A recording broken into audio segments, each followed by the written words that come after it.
Kamusta po kayo? Bago po ang lahat, first things first.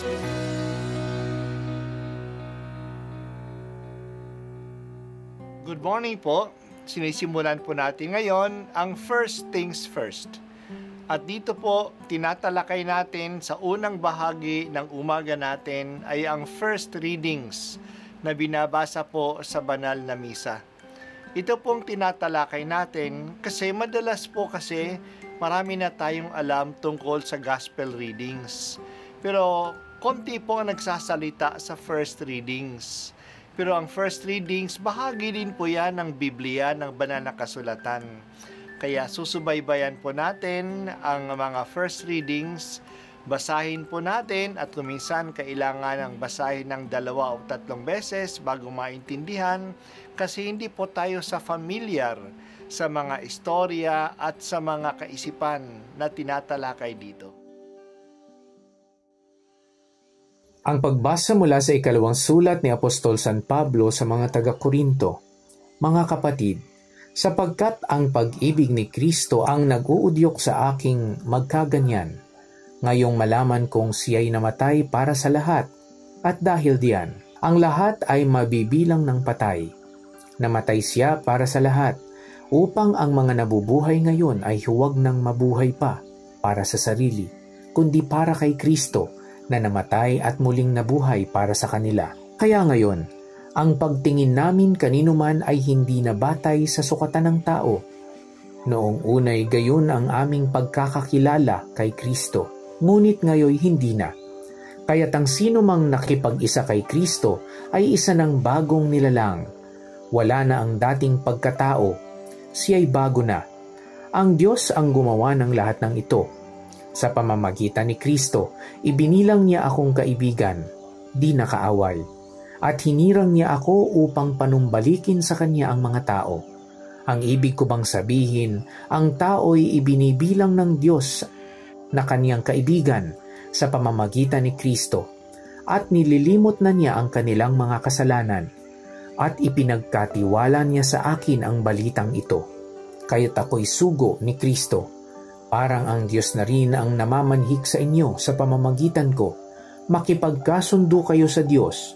Hindi nagkasala si Kristo, ngunit dahil sa atin, siya'y ibinilang na makasalanan upang makipag-isa tayo sa Kanya at mapabanal sa harapan ng Diyos sa pamamagitan niya. Ang salita ng Diyos. Salamat sa Diyos. Ngayong araw, pagkatapos ng kapista ng mahal na puso ni Jesus, inaalaala natin ang kapista, ang kalinisan at kamahal-mahalang puso ng kanyang inang si Maria. Ang puso niya ang siyang pinakamalapit sa puso ni Jesus. Umaalab din ang puso ni Mama Mary para sa atin.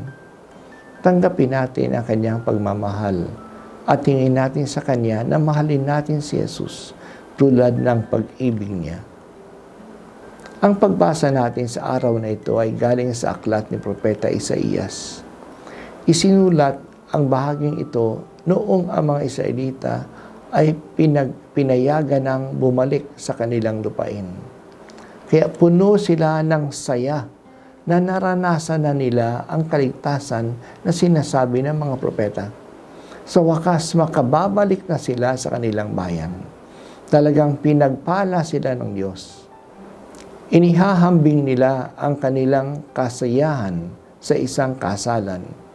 Sila ay dinaramtan ng tuwa tulad ng isang ikinakasal na masayang nakagayak. Ang kanilang suot ay kaligtasan at katarungan. Ang papuri sa Diyos ay nanggagaling sa lahat ng mga lupain kasi ang mga Hudyo na nakakalat sa maraming lupain ay makababalik na sa kanilang sariling bayan. Nakikita natin dito ang saya ng mga taong nananabik sa kanilang lupain. Ito'y tanda ng kaligtasan para sa kanila na makauwi uli sa kanilang lupain. Tayo rin ba ay nagsasaya dahil sa ating lupain? Ito ba ay nakikita natin na regalo ng Diyos sa atin na dapat pangalagaan? Nakakalungkot na may mga Pilipino na ang pangarap ay makaalis ng Pilipinas. Hindi lang upang maghanap buhay sa ibang bansa, kundi upang manirahan na doon. Dahil sa magulo ang Pilipinas, gusto na natin itong iwanan. Naging magulo naman ang Pilipinas kasi pinabayaan natin itong pamunuan ng mga taong hindi karapat-dapat. Kasi pinabayaan din nating apihin ang mga magsasaka, ang mga manggagawa, ang mga katutubo natin. Hindi natin sila ipinagtanggol kasi ayaw nating makialam. Pairalin po natin sa ating puso ang pagmamalasakit sa lupang ibinigay sa atin. Magsaya tayo sa lupaing ito at ipagtanggol natin ang ating bayan. Salamat po sa magandang bayang Pilipinas na iyong ipinagkatiwala sa amin. Maganda po ang aming bayan. Tulungan po ninyo na pagsumikapan namin na ito'y manatiling maganda at dalisay. Itanim po ninyo sa aming puso na sa mga leaders namin ang tunay at itanim po ninyo sa aming mga puso, lalo na sa mga leaders namin, ang tunay na pagmamahal sa bayan.